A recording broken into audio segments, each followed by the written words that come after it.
What is it about the Negro? I mean, every other group that came as an immigrant somehow, not easily, but somehow got around it. Is it just the fact that Negroes are black? White America must see that no other ethnic group has been a slave on American soil.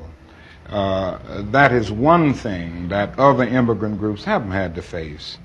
The other thing is that the color became a stigma. American society made the Negro's color a stigma. America freed the slaves in 1863 through the Emancipation Proclamation of Abraham Lincoln, but gave the slaves no land or nothing in reality, and as a matter of fact, to get started on. At the same time, America was giving away millions of acres of land in the West and the Midwest, which meant that there was a willingness to give the white peasants from Europe an economic base.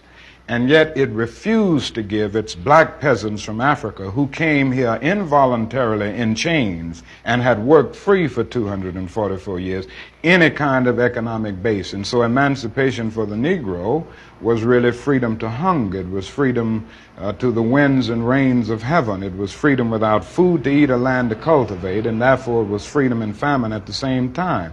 And when white Americans tell the Negro to lift himself by his own bootstraps, they don't look over the legacy of slavery and segregation. I believe we ought to do all we can and seek to lift ourselves by our own bootstraps, but it's a cruel jest to say to a bootless man that he ought to lift himself by his own bootstraps. And many Negroes, by the thousands and millions, have been left bootless as a result of all of these years of oppression and as a result of a society that deliberately made his color a stigma and something worthless and degrading.